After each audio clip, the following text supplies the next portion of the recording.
Assalamualaikum warahmatullahi wabarakatuh. Innal hamdalillah nahmaduhu wa nasta'inuhu wa nastaghfiruh wa na'udzu billahi min shururi anfusina wa sayyiati a'malina. May yahdihillahu fala mudilla lahu wa may yudlil fala hadiya lahu. Asyhadu an la ilaha illallah wahdahu la syarika lah wa asyhadu anna Muhammadan abduhu wa rasuluh wa la nabiyya ba'da. Allahumma shalli wa sallim wa barik ala nabiyil karim wa ala alihi wa ashabihi wa man tabi'ahum bi ihsanin ila yaumiddin. Faya ibadallah, usikum wa nafsi bitaqwallah wa ta'atihi la'allakum turhamun. Qala Allah ta'ala fil Qur'anil Aziz, a'udzu billahi minasy syaithanir rajim. Bismillahirrahmanirrahim. Innallaha ya'muru bil 'adli wal ihsan wa ita'i dzil qurba wa yanha 'anil fahsya'i wal munkar wal baghi ya'idukum la'allakum tadhakkarun. Shadaqallahul adzim. Hadirin jamaah yang dirahmati Allah Subhanahu wa taala. Alhamdulillah, pada pagi ini kita ditakdirkan oleh Allah memperoleh nikmat serta rahmat daripadanya, sehingga kita bisa mengawali aktivitas pada pagi ini dengan bermunajat kepada Allah Subhanahu wa taala.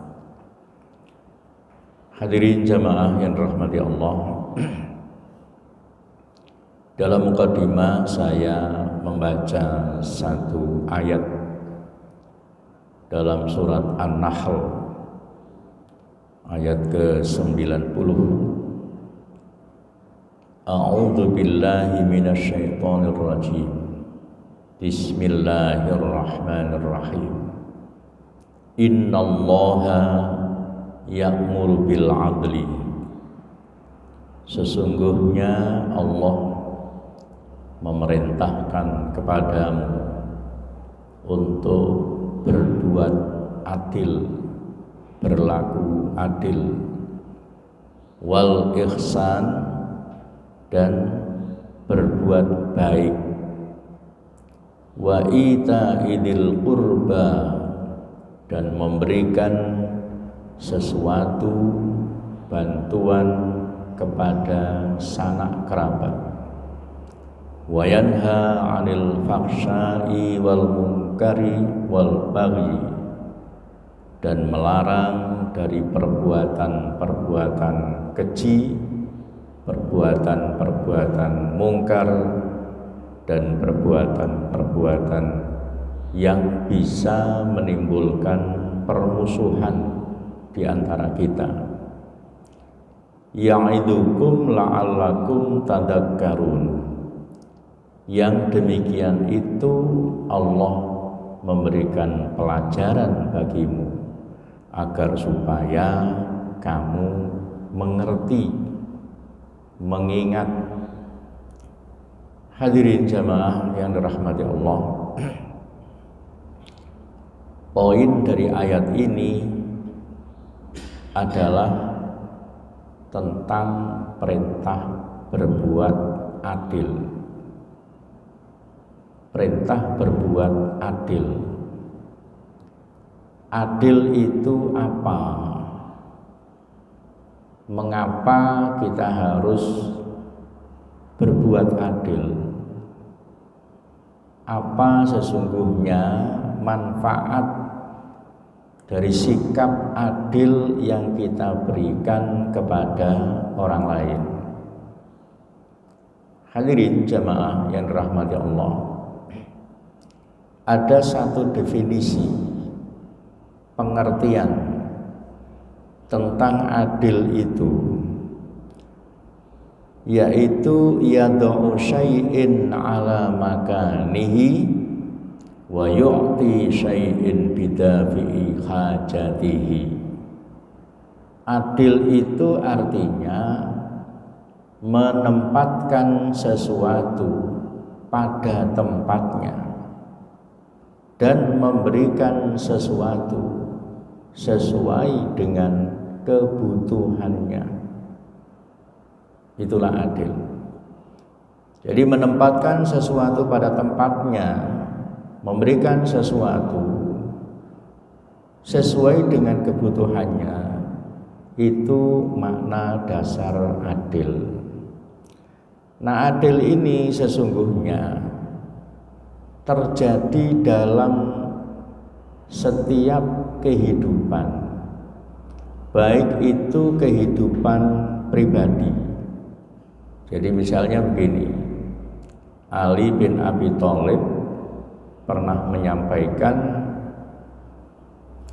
wa inna li badanika haqqan, sesungguhnya badanmu itu punya hak terhadap dirimu.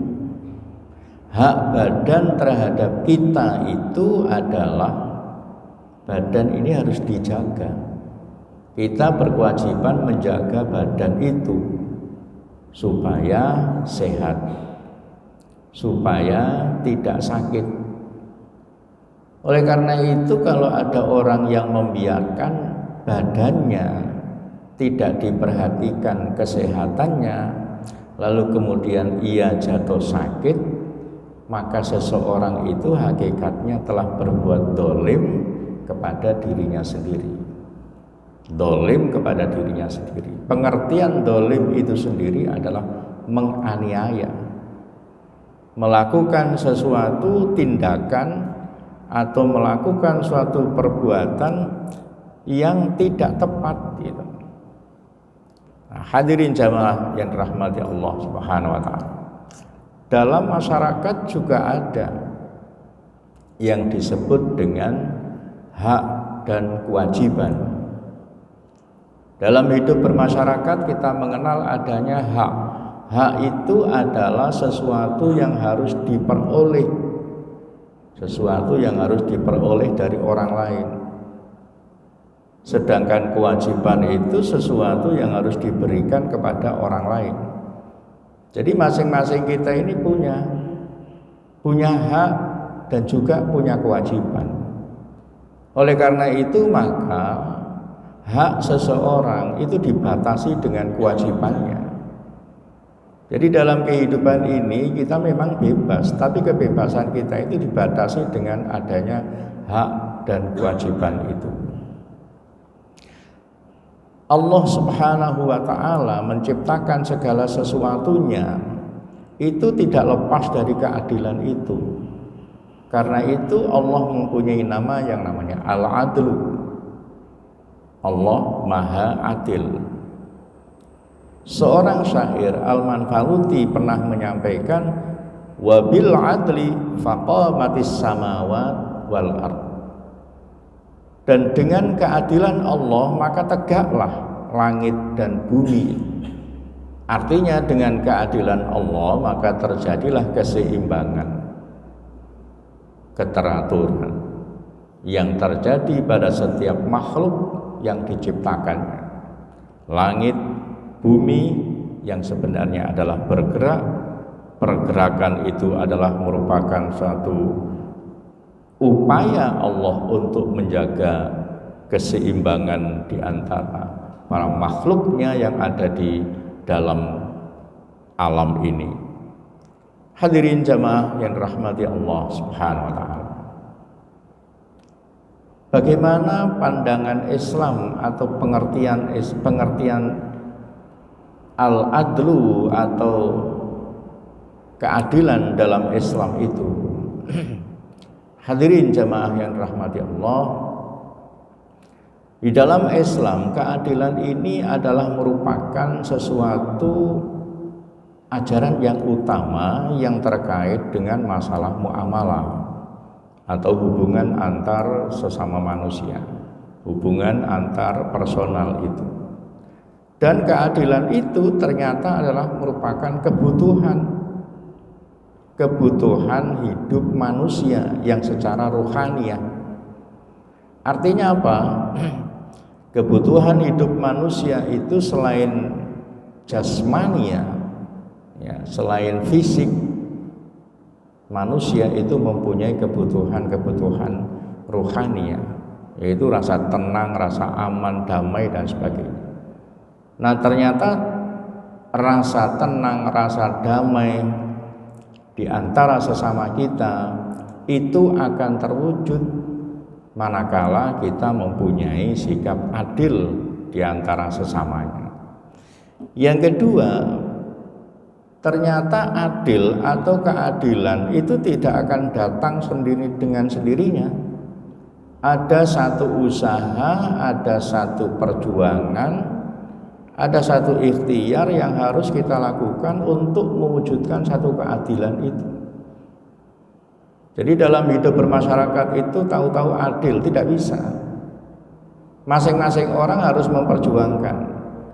memperjuangkan yang namanya hak itu, memperjuangkan yang namanya kewajiban itu. Kita berkewajiban kepada orang lain, kita juga punya hak dari orang lain.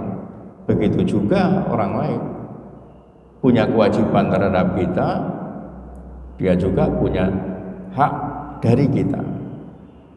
Jadi ada sesuatu yang harus dilakukan oleh setiap manusia untuk mewujudkan suatu keadilan. Kemudian berikutnya, keadilan ini adalah merupakan satu sikap yang harus dimiliki oleh mereka yang memegang amanah kepemimpinan. Kenapa setiap pemimpin itu harus mempunyai rasa keadilan itu, harus menjaga keadilan itu? Karena keadilan bagi seorang pemimpin, sikap adil bagi seorang pemimpin ikut terkait dengan masalah kepercayaan orang-orang yang dipimpin, orang-orang yang dipimpinnya itu. Maksudnya bagaimana? Kalau seorang pemimpin tidak bersikap adil, maka orang-orang yang dipimpinnya itu tidak akan merasa tenang, tidak akan merasa damai. Orang-orang yang dipimpinnya tidak merasa tenang dan tidak merasa damai, pasti akan muncul rasa tidak percaya kepada pemimpin tersebut. Kemudian berikutnya, inti dari keadilan itu adalah terwujudnya kehidupan yang maslahat. Artinya kehidupan yang maslahat itu adalah kehidupan yang bermanfaat. Siapapun yang dalam kehidupan bermasyarakat itu masing-masing harus punya orientasi, harus punya tujuan bahwa setiap yang diucapkan, setiap yang dilakukan, setiap aspek dalam kehidupan ini harus tertuju pada bagaimana menciptakan, bagaimana membangun, bagaimana mewujudkan yang namanya kemaslahatan hidup itu. Hadirin jamaah yang rahmati Allah Subhanahu wa taala. Tadi dikatakan bahwa keadilan itu tidak akan datang dengan sendirinya. Ada empat hal yang bisa mewujudkan keadilan itu. Yang pertama adalah menjunjung tinggi hak dasar manusia, yang sering kita sebut dengan hak asasi manusia. Kalau setiap orang itu menyadari bahwa masing-masing kita punya hak dasar, punya hak asasi, dan kemudian orang itu bisa memenuhi hak dasar kita yang terkait dengan tadi hak dan kewajiban tadi itu, maka dengan demikian kehidupan itu akan terwujud rasa keadilan. Dan rasa keadilan sekali lagi akan mewujudkan ketenangan hidup bagi siapapun. Bagi kita yang melakukan, bagi orang lain sebagai imbas perbuatan kita, juga merasakan ketenangan dalam hidup mereka. Jadi orang harus bisa menjaga hak asasi manusia. Yang kedua adalah terlaksananya hak dan kewajiban. Yang tadi dikatakan bahwa masing-masing kita ada kewajiban untuk memenuhi hak orang lain juga punya kewajiban untuk memenuhi hak kita. Nah, jika masing-masing orang itu mengetahui tentang saya harus melakukan apa kepada orang lain, begitu juga orang lain akan melakukan apa terhadap temannya. Kalau itu bisa terlaksana, kalau itu bisa dilaksanakan, maka akan terjadi yang namanya keadilan dalam hidup itu. Kemudian yang ketiga, terwujudnya kesetaraan dalam tanggung jawab. Hadirin jamaah yang dirahmati Allah Subhanahu wa taala. Kita masing-masing punya tanggung jawab. Tanggung jawab secara pribadi, tanggung jawab secara sosial. Siapapun kita tidak akan terlepas dari adanya tanggung jawab itu. Kalau seandainya kita paham, kita tahu, lalu kemudian kita melakukan apa yang menjadi tanggung jawab kita, atau dengan istilah lain kita sebagai apa dan kita harus melakukan apa, itu adalah wujud dari tanggung jawab itu. Kemudian yang keempat, saling menghargai, atau dalam istilah agama disebut dengan tasammuh. Hadirin jamaah yang dirahmati Allah Subhanahu wa taala, dalam kehidupan ini sebagai sunnatullah terjadi berbagai macam persoalan, berbagai macam perbedaan. Kadang-kadang persoalan dan perbedaan itu akan bisa terselesaikan apabila kita saling memahami perbedaan di antara kita. Kalau perbedaan itu terus diperselisihkan, tidak saling menuju pada titik temu persamaan, maka perbedaan itu tidak akan kunjung selesai. Perselisihan pun tetap akan terjadi. Islam memberikan pelajaran kepada kita, pada umatnya, yaitu mengenai tasammuh.